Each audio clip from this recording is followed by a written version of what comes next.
Hello, hello, my friends, and welcome back to the Lost Art Project Veterans Voices. I'm your host, AJ Cox, and today we are having part two with none other than Gunny Claus. But before we get into the episode, are you enjoying the podcast? Make sure you go to the website. That's thelostart.podbean.com. Go check us out, see what we're all about. You can go in there. You can click on that merchandise tab, go in there and get you some cool merchandise. And anything you get helps us here at the podcast. A big shout out to the Till Valhalla Project out there doing amazing things. I encourage everybody to go check them out. And if there's any way you can support them, it would be much appreciated. You can find them at tillvalhallaproject.com.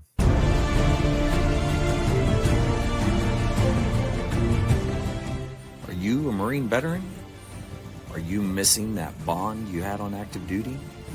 Then I have a place for you. Join the only congressionally chartered Marine Corps Veteran Service Organization, the Marine Corps League. Get that brother and sisterhood back in your life. Become one of the fewer, the prouder, a Marine Corps League member.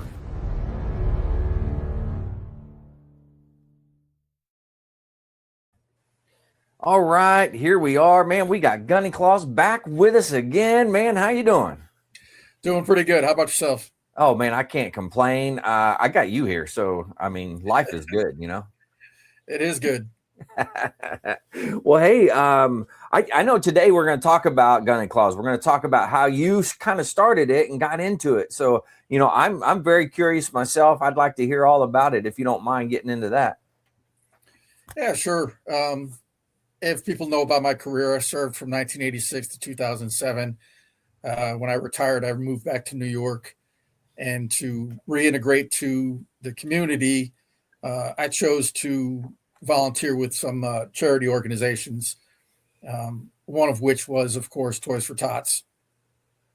And as I've said before, there was a reserve unit here and they didn't need any help. Mm-hmm. Then a couple of years later, the reserve unit was moved from New York to Connecticut, and they contacted me and wanted me to come in and help. Okay. Having been a military policeman and a drill instructor in the Marine Corps, you put that uniform on and that persona comes forward once again. Mm-hmm. And so if I'm going to be helping Toys for Tots and I have my dress blues on, I'm going to scare the kids. Yeah.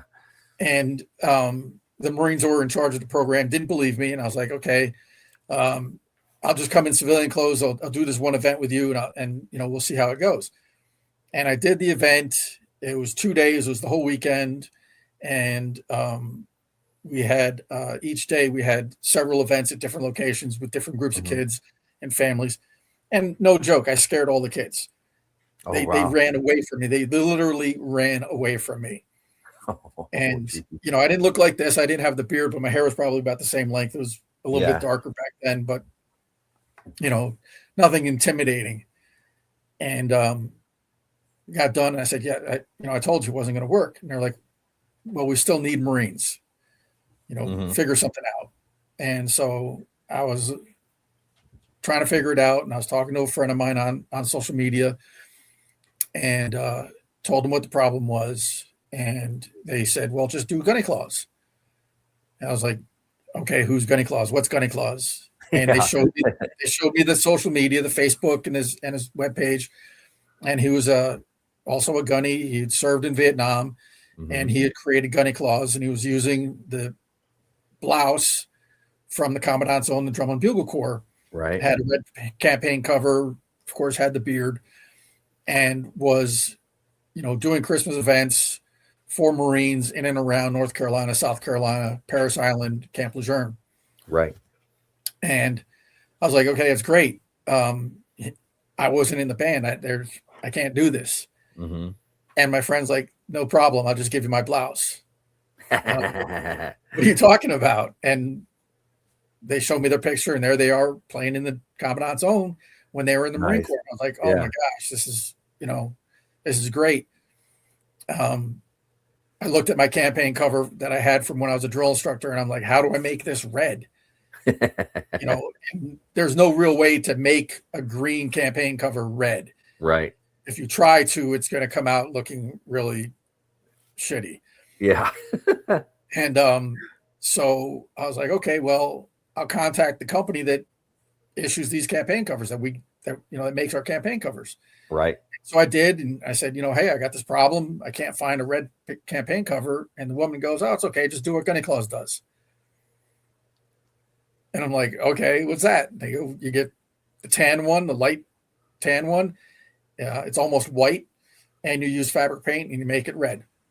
And I'm like, all right, great. So I bought a campaign cover. I made it red. I got the blouse, got it all set up for me, and started doing Gunny Claus for Toys for Tots. Yeah, awesome. Yeah, and you do it up in the New York area, kind of in and around that area, right? I go out to Boston. The Marine organizations out there have a massive birthday party every year. This last year for the 250th party, they had over 2,500 individuals at the event. The assistant commandant of the Marine Corps is there. It's just an amazing event to go to. If anybody's ever, been forced to go to the Marine Corps ball because they didn't want to stand duty, this event that will change your mind about going to the Marine Corps ball. Nice. Very cool. Yeah. Oh, man. And I go down to DC every year for an event called Rolling to Remember. It used to be Rolling Thunder, to remind our politicians that we still have missing individuals who we have not recovered from combat. And it is now run by AMVETS, another veterans organization. And they've added to 22 a day to try and prevent veterans from committing suicide to the mission of the POW MIA. Because of some other problems, a lot of people don't understand that event is still going on. So my riding in it, my trying to promote it, to get people to go down there and see the event. Right. And if not ride in it, but just to be there and see the event and, welcome and thank, especially our Vietnam veterans who really didn't get any thanks absolutely for their service. Now, do you ride down to it, or what do you do? Yeah. So I have a motorcycle. I ride in it. Doing Gunny Claus, I now have a vest that says Gunny Claus on it. Nice. Has the Marine Corps emblem on the back. I have a red helmet so that when I'm riding, it's. I actually did the ride one time with my campaign cover. That's pretty impressive. I mean, if you look back, the campaign cover is basically the hat that Marines wore when they rode horseback. Yeah. So it is for that. And, at the speed that you're riding on a horse, it's not bad. It'll stay on your head. The problem is you get above that speed because you're on a motorcycle and it doesn't want to stay there. What do you do with it? What do you do with it? Oh, absolutely. And so I figured out how to do it. And it was basically I took it off, stuck in my mouth and rode down the road, and it flapped up and down. And it was pretty funny. Oh, man. I made it work. Yeah. And as you can see behind me, this is the leatherneck tartan. It's another event I do. I was in the Veterans Day Parade in New York City with the Marines down there. And I saw this gentleman on the side of the parade route. And, he had a really immaculate beard, dressed exceptionally well in tweed. And so, I commented on how nice his beard was. And when he turned and looked at me, I noticed he had a pin. I saw he had a pin of the Scottish flag. Yeah. And I said, oh, I got a kilt that goes with this uniform. And he goes, well, you should be in my parade. And I'm like, okay, sure thing, buddy. And he hands me his card. So, I just put it in my pocket. I don't, think too much of it. Right. I get home. I'm going through all my stuff. I take the card out, and it is for the Tartan Day Parade in New York City. And it is his parade. He puts it on every year. And so I signed up, and I think that was 4 years ago. Yeah. And I marched with a group in the parade called the Blended Scots. Because I'm, as a Marine, I'm not in any Scottish clan. Right. But we have the leatherneck tartan, which is our clan as Marines. And any Marine can wear that. And so I had a really great time. Everybody welcomed me. It was probably one of the very few events that I've been at where somebody didn't think I was a Canadian Mountie. Oh, that's messed up. And so I immediately decided that I'll do it again, and I'll try and get some more Marines to participate in it. Mm-hmm. And been working on that over the past couple of years. And I've had some Marines come out this year, I should say last year, at the Marine birthday in Philadelphia, Pennsylvania. Mm-hmm. I was actually able to meet with the members of the Leatherneck Pipe and Drum. Oh, okay. Yeah. And so it's Marines, and they're spread out across the Northeast, and they do parades and they do events in the dress blues with a dress blue kilt and play the bagpipes and drums. Right. And so coordinating with them, they're now going to come out and they're going to march with me in the parade under the Very Leatherneck cool. banner that I have behind me. And so trying to get the word out to other Marines that we're going to be doing this event and that they should come out and join us. It doesn't cost them any money. Right. If you don't have a kilt, you don't have to wear a kilt. If you want to get a kilt, there's a couple of companies out there that would be more than willing to make you a kilt with the Leatherneck tartan. And so that's one of the events that I'm working on for this year. Very cool. And now, if somebody is interested in that, they want to go out there with you or whatever, help support you, what are they going to do? So the parade is on the 4th of April in New York City. Okay. The parade starts at noon and it ends about 4 o'clock. So it's not a really long parade. It's along the Avenue of Americas. It starts at, I think, around 34th Street. If you get to that area, and if you haven't gotten in contact with me, you'll see the road is blocked off. You'll see, the NYPD out there providing security. And, if you go to one of the entrances and you tell them that you're with my group, the Leatherneck, you're a Marine, they'll point you in the right direction. And you'll be able to find us there. And then now I'm assuming they want the kilt and you want them to wear the kilts and that type of thing, or what? If you want to wear the kilt, you can. Okay. There are groups there, larger groups, larger clans, and not everybody can afford a kilt. If you look online and you wanted to buy a great kilt, a traditional Scottish kilt, the whole 9 yards, you're looking over $500 just for the kilt, right? Yeah.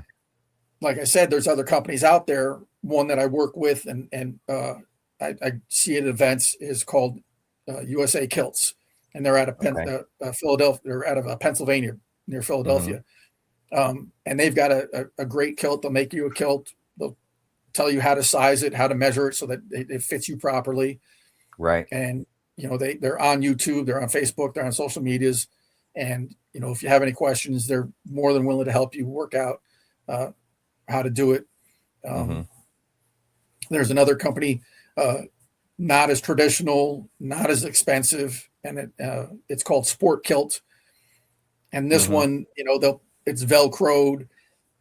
They'll tailor it to how you want it. You can have belt loops. You don't have to have belt loops. You can have pockets. You don't need pockets. Right. And once again, tailor to what you want. And that's about $100. It's a lot lighter material. It's a lot more comfortable than, the full great kilt of wool. For sure. Now the sport kilt, they use those whenever they're doing the Highland Games or those types of things, correct? You'll see it in a lot of Highland Games because it's so convenient to put on and take off, and it's not expensive, so that if you're at the games and something happens, you haven't destroyed a good kilt. Right. Yeah, absolutely.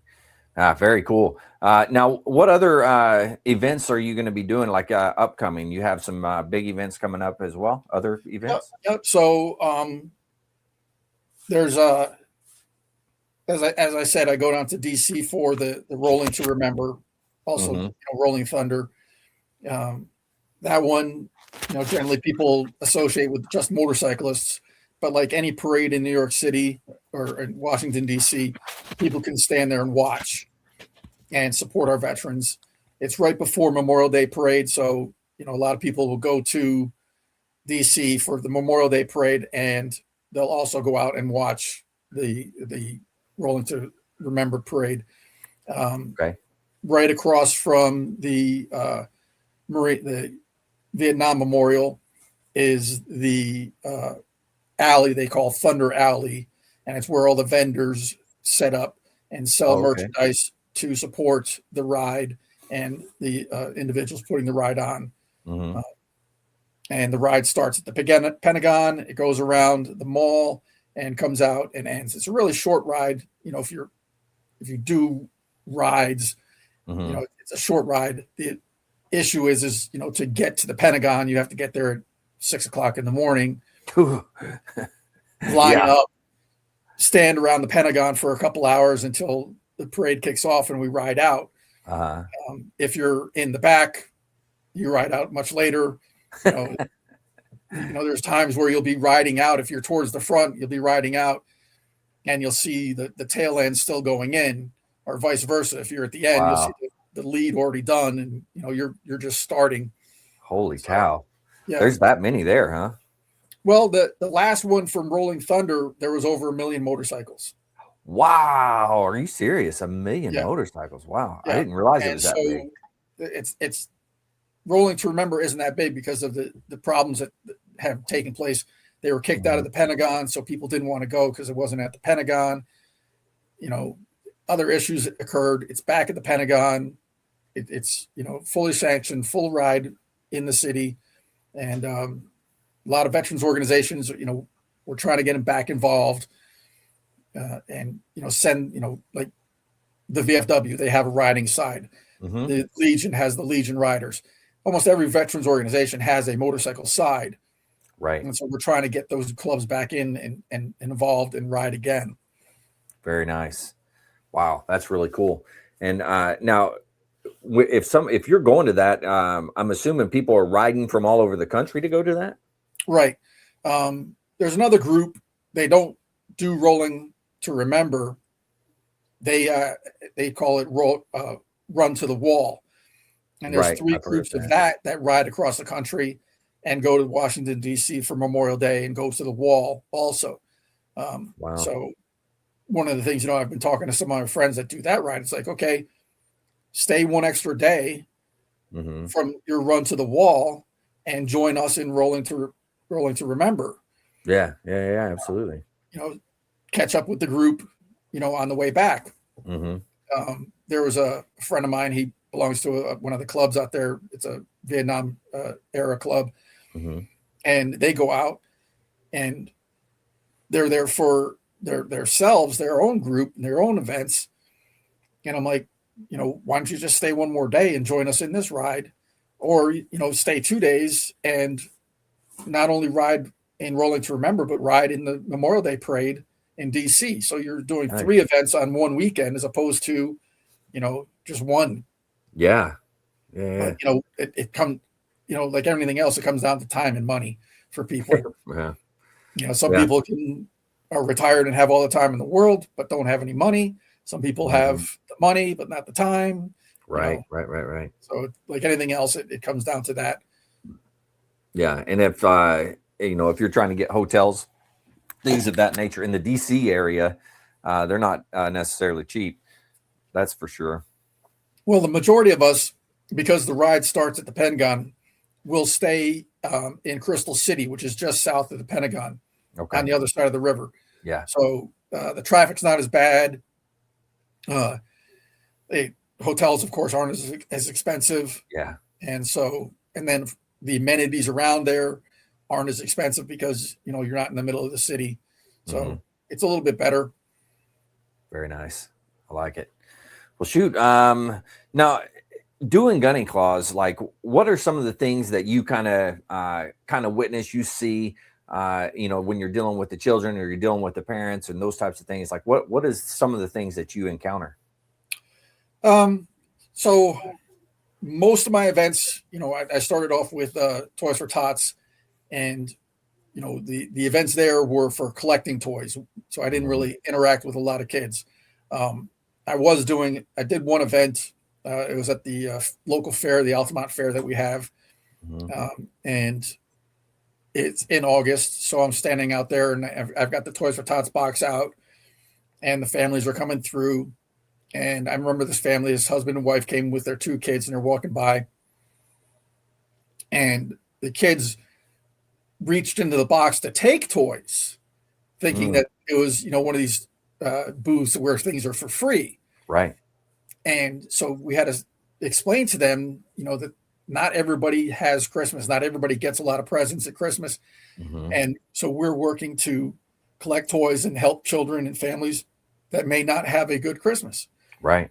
And these kids are just, they're flabbergasted. They're like, what? How, Santa doesn't visit them? And I'm like, not every, that doesn't always happen. And so they thought about it, and they thanked me, and they went on their way.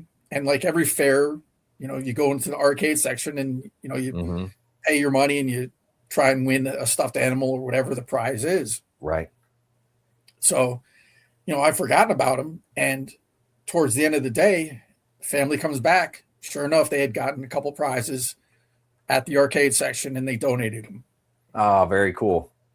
So that is a great side of it when you, because you can do a Christmas event. You can go to the mall and be a Santa, and the kids can tell you what they want.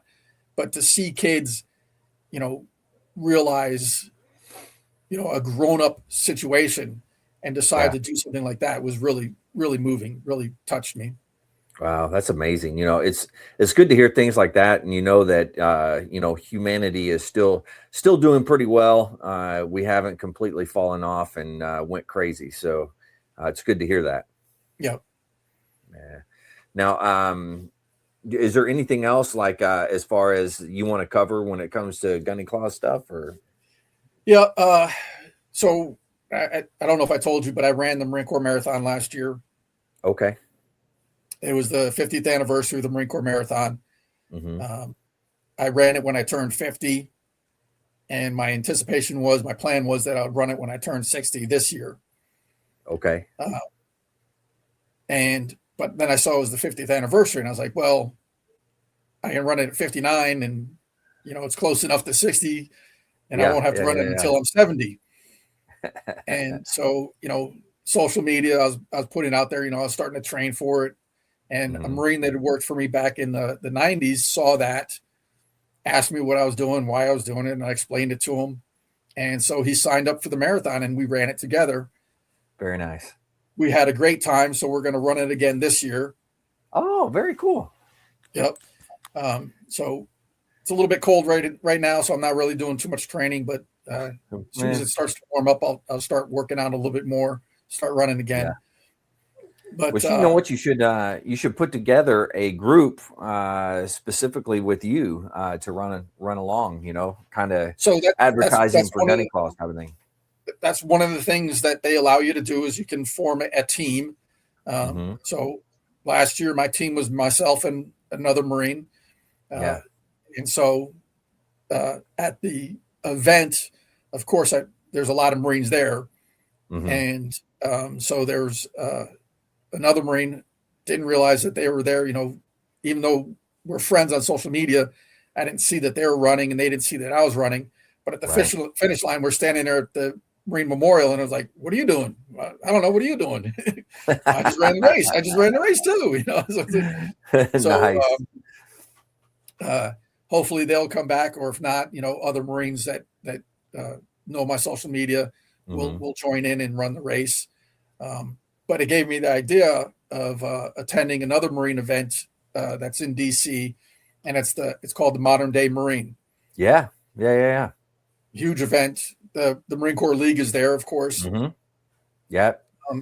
I actually go to that as well, so I'll be there with the Marine Corps League. So, do you go as to help with the vendors, or do you just go to watch? No, I go as the ambassador for the Marine Corps League. So I'm going to do some interviews and just different things like that when I go this year. So it should be a good time.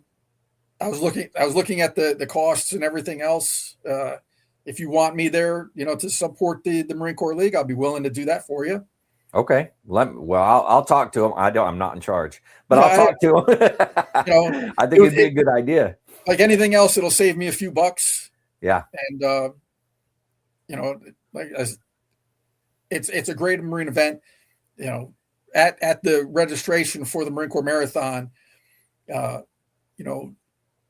I was there and I was Gunny Claus, I was like, well, I'm going to wear my uniform and see how that works out. Mm-hmm. And, it worked out really well. A lot of people recognized me. Civilians who weren't aware of who I was and what I represented, talked to me, asked me questions, which is, once again, puts a positive image on the Marine Corps, not just the marathon, but, here's a Marine and this is what he's doing with his retirement. Right. So, and with social media, even, at least once a week, I'm contacted by somebody that's interested in joining the Marine Corps or has joined the Marine Corps and is in the late entry program, wants information on the Marine Corps, how to train, what to do, things like that. Right. And so,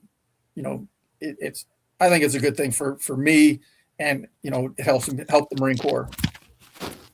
My cat's attacking me here. He wants the microphone. Yeah. Crazy cats. Yeah. I found on social media that those guys are eager. There's a lot of eager individuals that are joining up, and they're like, I want information, and they're going anywhere and everywhere they can find to get that information. So you having the presence online and being able to answer those questions and things like that is fantastic. Yep. Yeah. I mean, I did it back when it was MySpace. And I was actually on active duty at the time, and people saw that I was in the Marine Corps. One of the funny ones was, this guy contacted me. He was living in Texas. He's 18-year-old. He wanted to join the Marine Corps, and he went to his local recruiter. And, like a lot of people, he wasn't, Dudley Do Right. He wasn't the best person in the world. Probably didn't score as high in the ASVAB as he wanted, but he had the desire to join the Marines, and his recruiter really wasn't helping him out a lot. Right. And if you know anything about the Marine recruiters, they have a quota of how many individuals they have to put in every month. And if they've got individuals lined up to fill those slots and they're not hurting for somebody to join, if you don't have any problems, if you don't need any waivers, they're going to put that person first. If you need more work, if you need waivers, if you need, extra time, then, it's just a matter of numbers. They're going to take the person that's easier to get in. Right. And so, this guy's contacted me. He's like, hey, what do I do? And I'm like, well, where do you live? And he told me. I said, okay, where's the next recruiter's office? He goes, what do you mean? This one's right next to me. I go, yeah. But that guy is sitting pretty. He doesn't need to work hard. Yeah. He's got people coming in that don't need any work. Find another recruiter that needs people. Yeah. Maybe he might not have anybody ready to get in, and he's looking at not making his mission that month. True. And so he's like, okay. And sure enough, he contacts me. He's like, I'm in the delayed entry program. Great. Like, all right, great. And so he joined the Marine Corps. He was in Amtrak's, back when we had tracks. Yeah. He did his 4 years. I remember, staying in contact with him and watching his career. And, he got out after his 4 years, like a lot of Marines do. The Marine Corps is by far has the youngest population out of any branch of the service. Oh, yeah. And so he did his 4 and he got out. And, I was talking to him. I was like, hey, before you get out, maybe look at the reserves, don't just cut ties completely. And he's like, no, I'm done. I'm going to go do this and that, and then a couple of years later, I'm looking at his page and I'm like, oh, he's in the National Guard now. Yeah. It's like, so I hit him up. I'm like, oh, you really wanted to get out? And he's like, well, there's some benefits. And I'm like, yeah, I tried to tell you. So. Oh, gotta love it. Man, not everybody, everybody has good intentions when they get out, and Yeah. then they discover, oh, it was not exactly the way I thought it was going to work out. So, well, as they say, the grass isn't always greener on the other side. very true, very true. You get out, and there are things benefits that you got from the military that you didn't see as benefits. Yeah, yeah. And it's like, okay, now I got to do this, this, and this for myself, and it's not as easy as it sounds, or not as easy as it looked. And so, the National Guard or the reserves is an option. I mean, we can look at Sergeant Dakota Myers. True. Yeah. He's back in the reserves. That's right.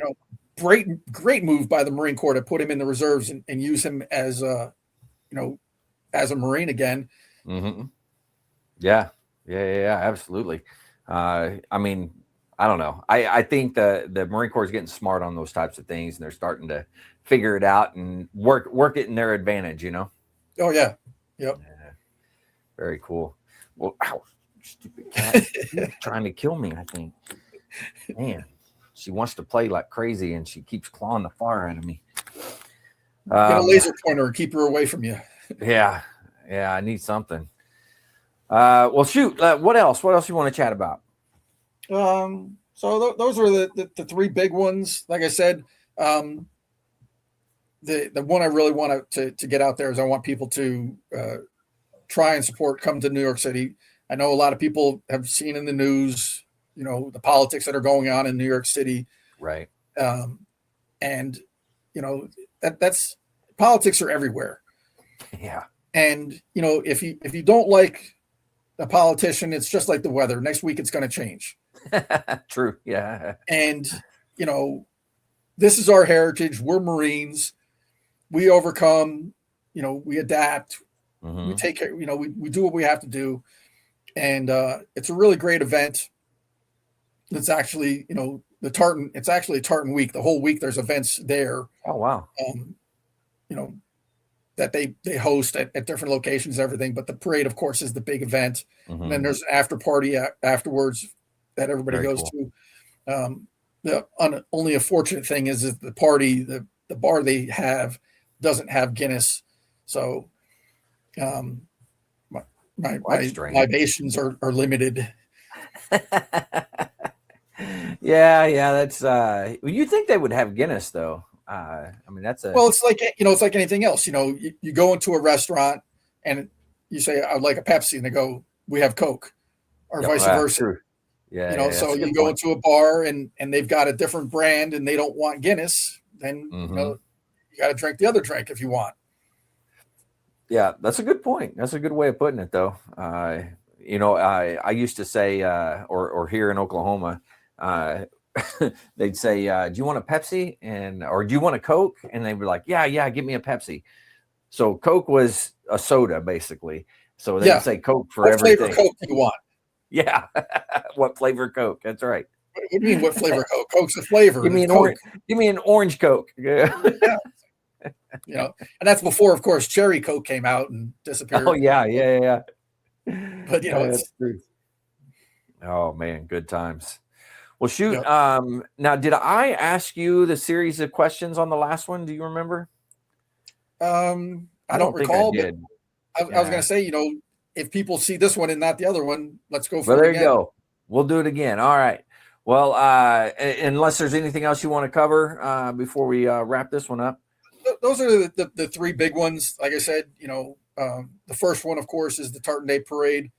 I don't know if they're going to be there or not, but the midshipmen at Annapolis have a drum and pipe, and so they're usually at the parade also.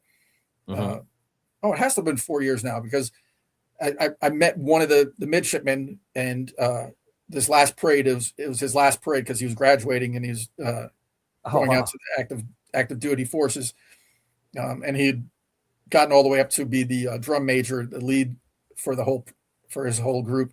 So that was a really fun time to see him. So it's been 4 years now. Yeah. They'll be there since West Point is just up the road, basically. West Point, they'll usually be there also. Very cool. So it's even though it's New York City, it's very military friendly, very welcoming to the military. Very at nice this event. Yeah. That's good to hear. I think they have every year in New York the Fleet Week there, which is huge. And the dates changed. Ah, really? Yes, it's the 4th of July this year. Oh, that's So going to it's be a big one. Yeah, it's starting on the 3rd and it ends on the 8th of July. Wow. And there's going to be a second ball drop at Times Square on July 4th this year. Huh. That's Yeah, cool. I learned that when I was down at the New Year's Eve party at Times Square, and I watched the ball drop this year. So they advertised that, and so another That's big really event. cool. Yeah. Yeah. I mean, this is that makes sense. This is the big year, 250. Yep. So I mean, might as well have it have the Fleet Week on 4th of July. Makes sense. Yeah. Yep. That's really cool. I like it. All right. Well, heck, I guess we can get into some of these questions here. Okay. All right. What is your proudest military moment?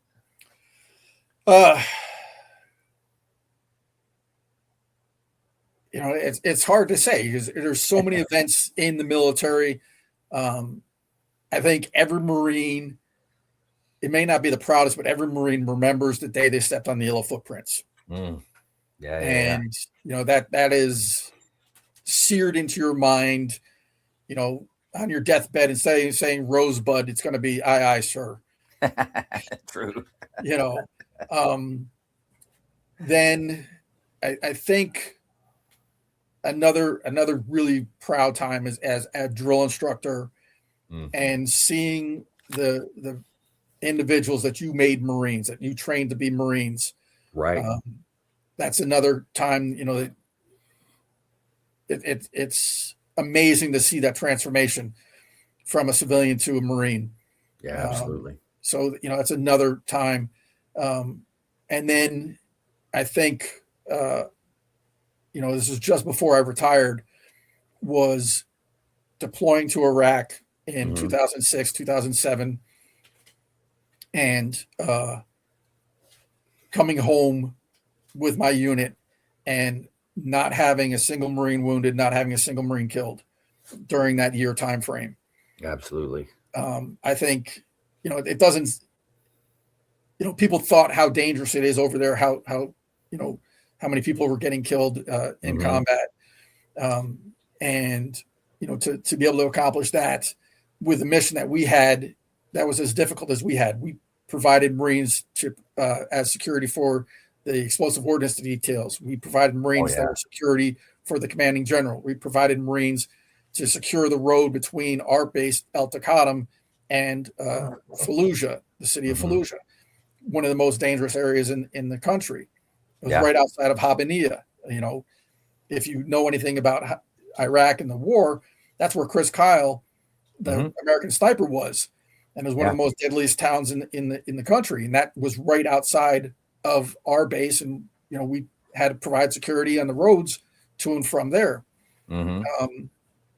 Then we also had Marines providing security along the perimeter of the base. And we also had to do the background checks on all the civilians that were on the base. And so we had to, coordinate with other civilian agencies and the embassy in Baghdad on that to make sure that, the people that were on the base weren't terrorists and weren't a threat to us. Right. Yeah. Man, my final mission was I was in charge of, I was the staff NCOIC of the police transition team in Kaprawa. And that mission, you're not on the base. You're out living and working with the Iraqi police, trying to get them from the standard that they had been at to a better standard, something closer to, what we see here in the United States with our law enforcement. Right. And, if you look back, the most dangerous job in Iraq was EOD, was explosive ordnance disposal. The second most dangerous job was training the Iraqis.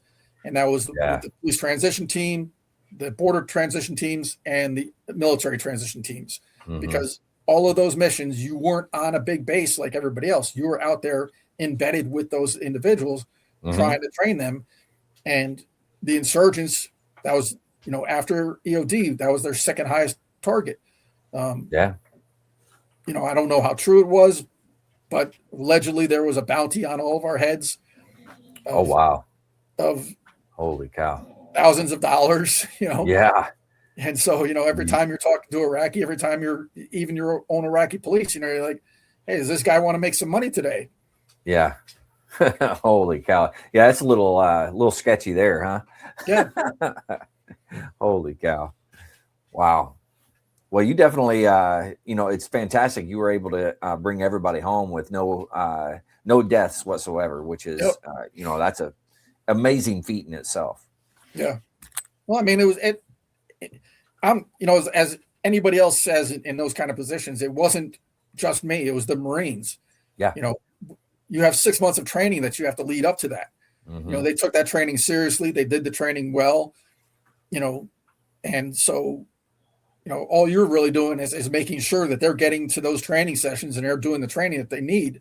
Yeah. They do the mission. And so, I can sit there and say that's what I did, but they're the ones who actually did all of the hard work. Right. So makes sense.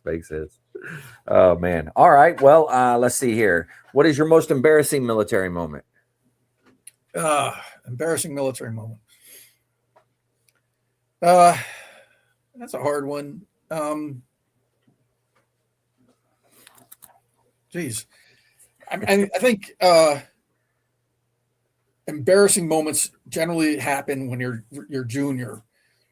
So I think one of them was being deployed to Korea for a team spirit. And we're, as military police, we're tasked with doing morning and evening colors, putting the flag up and taking the flag down. Being that we're in Korea, you also raise the Korean flag along with the American flag. Right. And per protocol, the American flag is on a higher mast and it goes up, a half a second before the Korean flag goes up. So, we're all out there and we're doing morning colors, and there's no PA system. There's no music, it's just the sergeant in charge. Right. And it's outdoors, it's cold, it's windy, you can't always hear all the commands. And so we're doing morning colors, and I happen to be part of the team raising the Korean colors. Just like the American flag, it has a top and a bottom. So that's, you want to make sure that part's correct. And we had that part correct. Unfortunately, the flags that we had weren't really high quality. So they're out there every day in the sun, in the wind, in the snow, in the rain, and everything else. And so they deteriorate. And we didn't notice that this flag is getting, a little bit worn.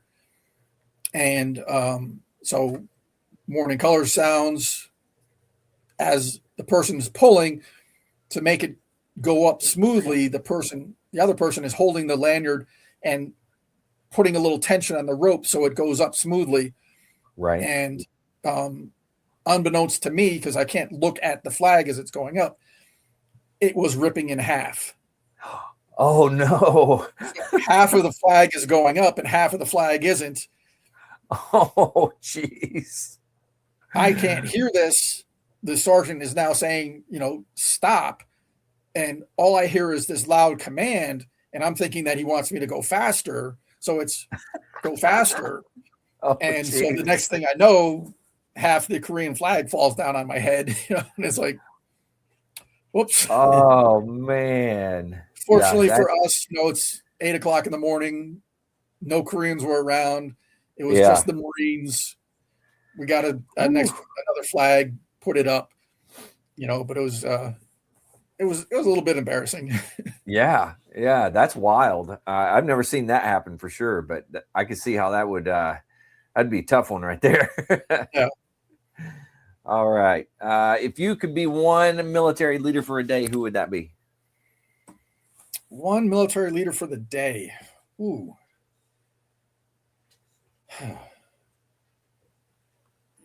I remember a movie years ago, and it was about this girl, and it was about her re-experiencing her life. She just passed away, and so she was re-experiencing her life. Mm-hmm. And she picked a special day, and it was really because you can't change it. It just went on the way it would normally go on. Yeah. And everybody else's day is just normal. So I don't think I would be another military leader, because then, you're just, how can I do better than that person did? Yeah. And that's one of the things that I thought of when I was deployed to Iraq. The whole year I'm there, my biggest fear there was to not uphold the standards of the Marine Corps. Right. To let my Marines down, to do something wrong, and have something happen that that's negative. And so that was tough enough. I don't want to be, Chesty Puller. I don't want to be Smedley Butler or Dan Daly.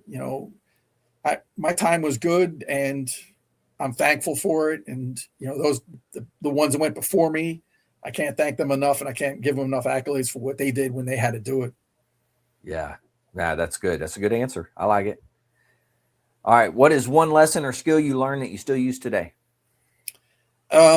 It's a skill, and it's annoying at the same time. It's the 15 minutes prior to the 15 minutes prior. Oh yeah. I mean, today, I have it. I have reminders on my calendar. I have reminders, posted up that this is going to happen. And so as the time gets closer, even though it's 2 hours beforehand, it's noon. I'm already, anticipating this and getting set up and, put this up behind me. And I'm like, okay, I'm all ready to go. And so, that's one of the hard things, it's a skill that I learned, and it's a great skill, but it's also an annoying thing. Other people don't understand it. Yeah. I don't think you fully understand it unless you served and you had to live it, Yeah. It's definitely, it's an annoying trait for sure. All right, let's see. In the zombie apocalypse, what will be your weapon of choice, and what anthem will be playing? Ooh, let's see. A weapon of choice. Being so, I'm gonna assume that, take it as you're only given one weapon. Sure. Yeah. So you can't do the if you loadout. want more than one, you can. I mean, you can do more than one. Well, if I'll go with one. I'll start with one. Okay. Because I think it's the most versatile weapon out there, is a shotgun. Yeah, that's good. People don't think of a shotgun as a long range weapon, but if you put a slug in a shotgun, you can take down somebody a couple 100 yards out. Yeah. And if it doesn't take him out right away, it's big enough that it's going to knock him down. Then of course you can go to other rounds, other types of ammunition, so that as it gets closer, you can do other things. Right. If there's a door and it's locked, you need to get through a lock or something. There's a way to breach through a door and a lock with a shotgun. The ammunition, this just depends on how exotic you get on ammunition. I remember, when I was looking at a round, and it was called Dragon's Breath. Yeah.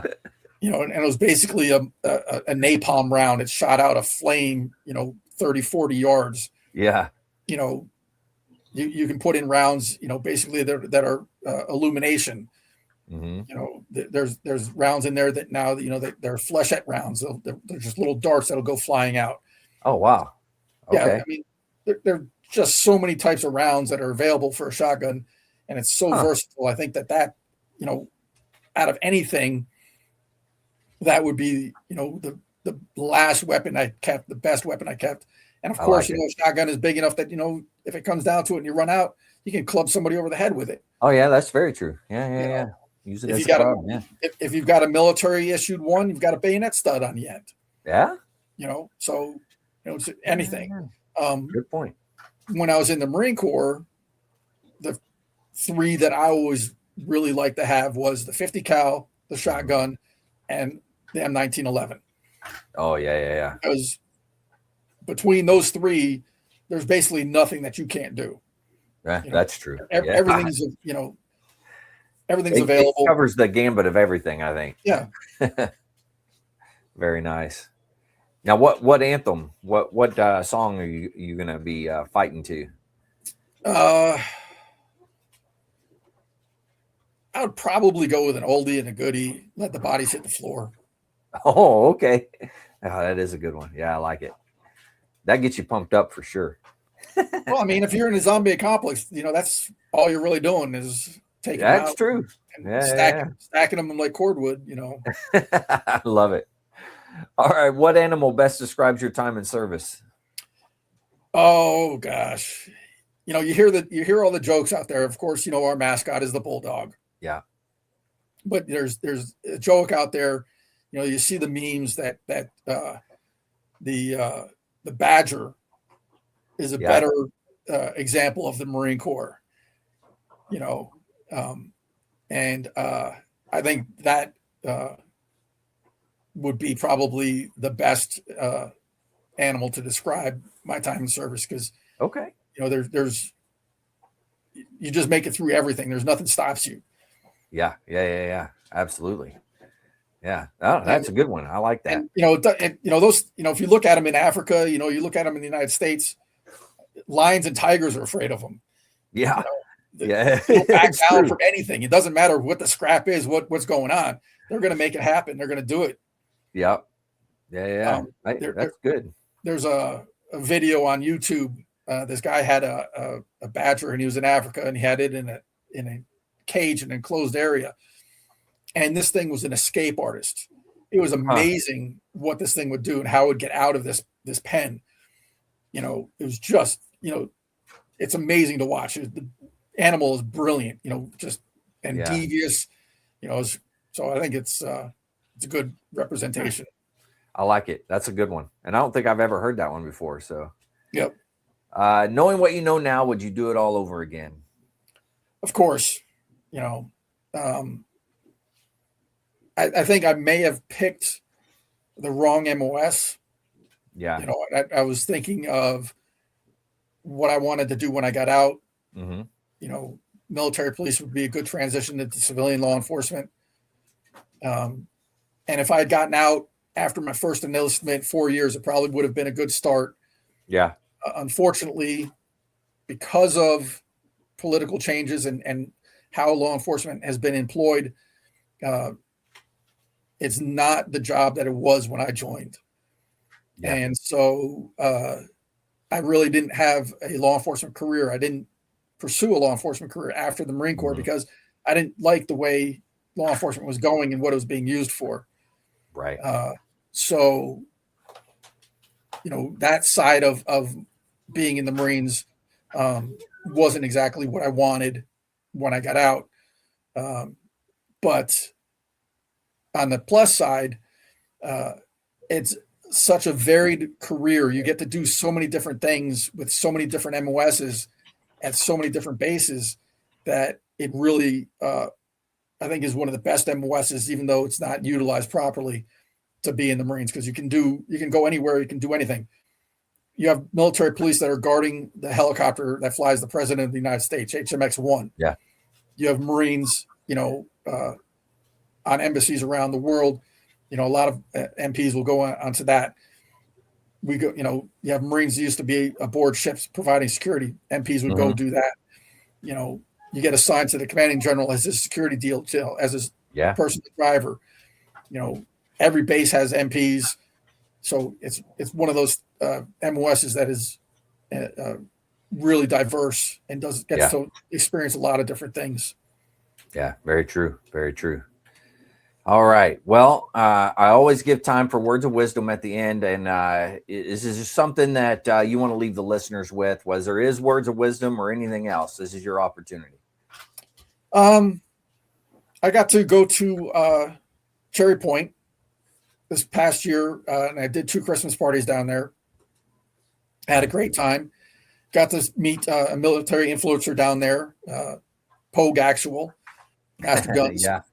great guy. Got to go to his work section and meet his Marines there.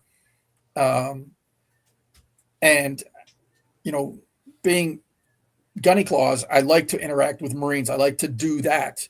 I enjoy doing the Toys for Tots. I enjoy being basically the mall Santa at a Christmas event. But I really love talking to the young Marines and being involved with the Marines these days. Yeah. So, even though it sounds like I'm doing a lot of other events, I really would love to do more events with Marines on bases, either around the Marine Corps birthday, around Christmas, or, family day for a unit. Those types of events, Right. Yeah, absolutely. People don't understand being around young people, being around junior Marines. It gives me energy, makes me, want to do more. Very true. Yeah. When I was in Hawaii 2 years ago for the event out there, the Christmas event out there, I was able to go out and run with Marines, doing their morning PT. Granted, I didn't do the daily 7 and I didn't do it, the whole PT routine that they were doing, but it was fun to go out and, see them, motivate them, and then motivate me. Unfortunately, at Cherry Point, I wasn't able to do that. But I did see the Marines taking a combat fitness test, and I got a better understanding of how that works. And I remember when I was in, they were testing different iterations of that. Oh yeah. And there were certain parts of that where we were doing it, and it's like, yeah, we can't do this Marine Corps wide. This isn't going to work because you need this or that. And they've gotten it down to the point of where it's really basic. I think the only thing they need is some cones and some ammo cans.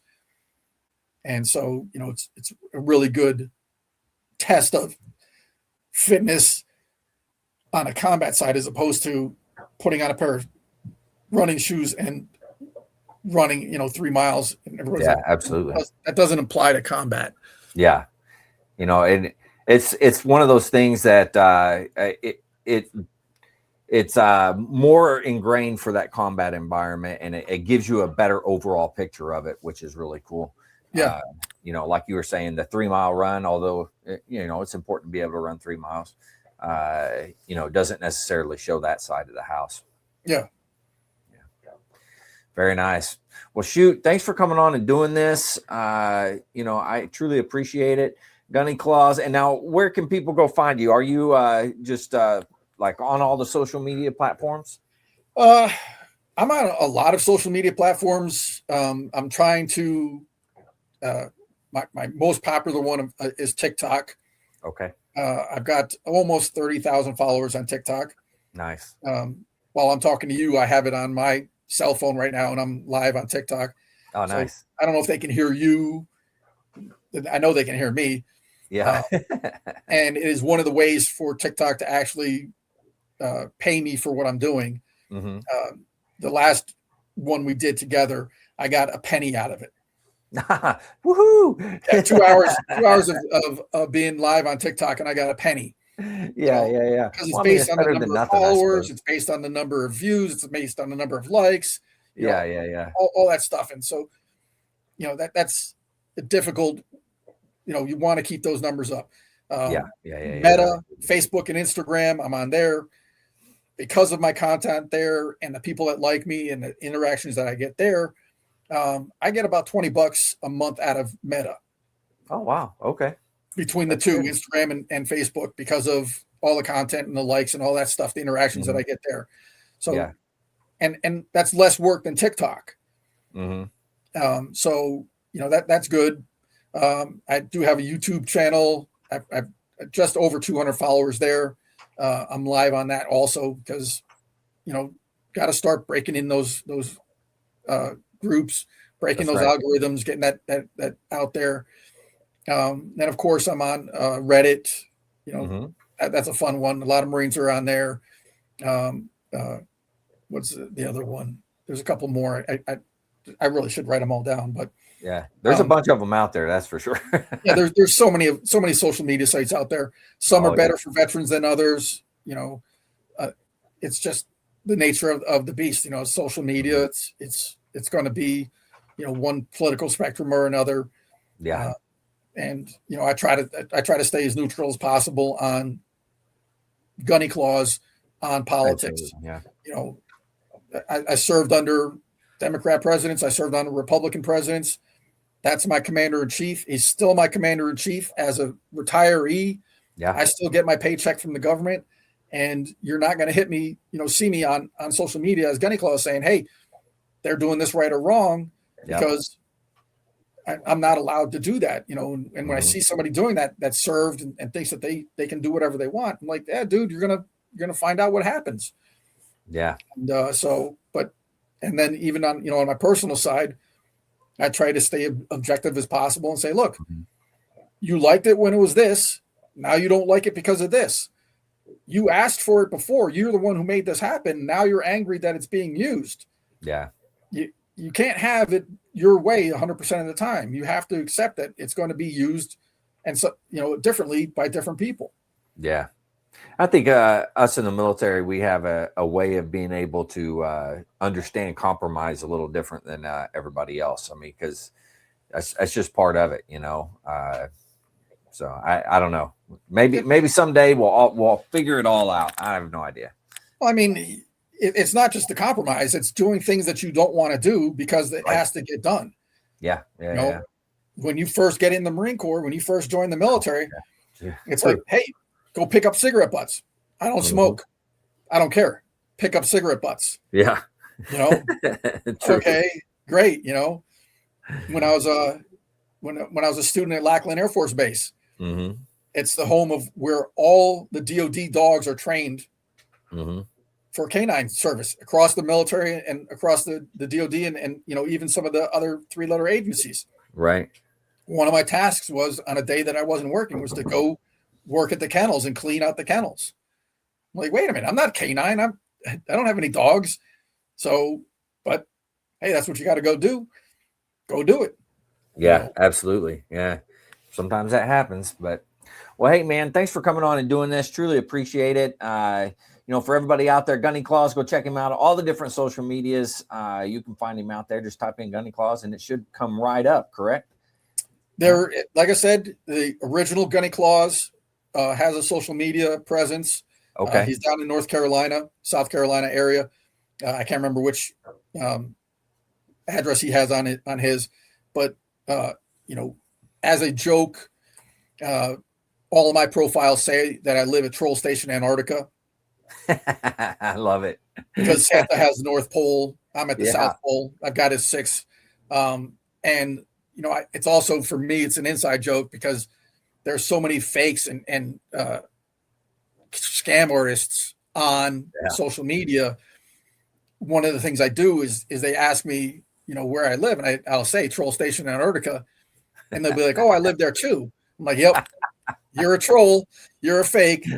I love it. I love it. So one of the ways I'll test people, to see if they're real or not. Yeah, absolutely. Oh man, that's a good one. I like that. Well, hey, thanks again for doing this. Much appreciated. I'll end this one the same way I always do. But for all the veterans out there, if you're struggling, you need help, anything like that, don't forget the VA does have some good resources. You can dial 988, press option 1. You can text 838-255 or go to veteranscrisisline.net, click on the chat icon. Any of those options will put you in contact with somebody that can help you out. But remember, one veteran life lost is one too many. I care about you. I know Gunny cares about you. The whole veteran community cares about you. So please reach out for help. And if you're out there, you're not struggling, reach out to a buddy you served with, ask them how they're doing. And if they need a helping hand, please give it to them. All right, Gunny Claus, thank you one last time, man. Truly appreciate it.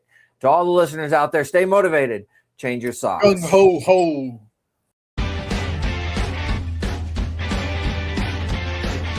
No more 22.